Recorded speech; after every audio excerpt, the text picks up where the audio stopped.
नमस्कार दोस्तों, आज की वीडियो का शीर्षक है मित्रद्रोह का फल। बहुत साल पहले हिम्मत नाम के नगर में दो पक्के दोस्त धर्मबुद्धि और पापबुद्धि रहा करते थे। एक दिन पापबुद्धि के मन में ख्याल आया कि क्यों न दूसरे नगर जाकर कुछ पैसा कमाया जाए।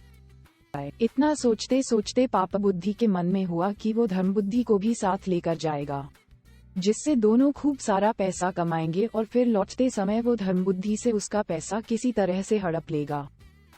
अपनी चाल को पूरा करने के लिए उसने धर्मबुद्धि को दूसरे शहर जाने के लिए मना लिया।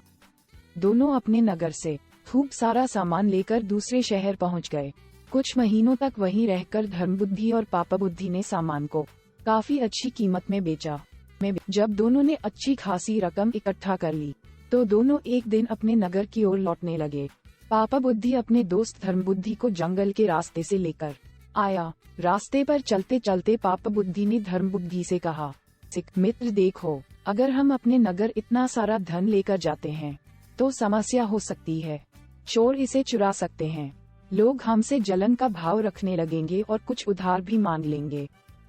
ऐसे में बेहतर होगा कि हम आधा धन इसी जंगल में छिपा देते हैं।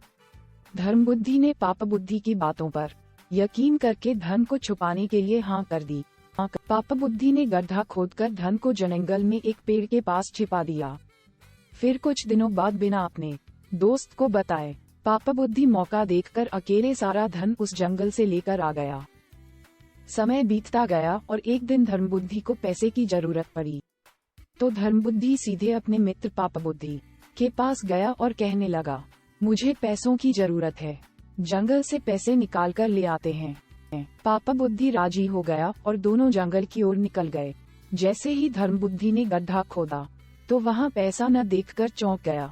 इतने में ही पापबुद्धि ने शोर मचाना शुरू कर दिया और धर्मबुद्धि पर चोरी का आरोप लगाया। हो हल्ला होने के बाद पापबुद्धि न्यायालय पहुंचा।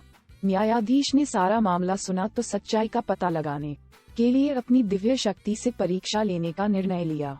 इसके बाद न्यायाधीश ने दोनों को आग में हाथ डालने का आदेश दिया। चतुर पापबुद्धि ने कहा, अग्नि में हाथ डालने की कोई जरूरत नहीं है, खुद वन देव मेरी सच्चाई की गवाही देंगे। न्यायाधीश ने उसकी बात मान ली। धूर्त पापबुद्धि पास के ही एक सूखे पेड़ में छिप गया।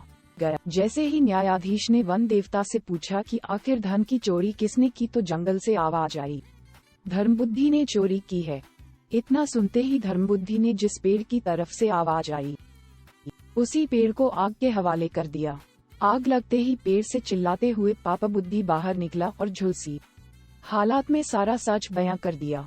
सच्चाई का पता चलते ही न्यायाधीश ने पापबुद्धि को फांसी की सजा सुना दी और धर्मबुद्धि को उसके पैसे दिलवा दिए।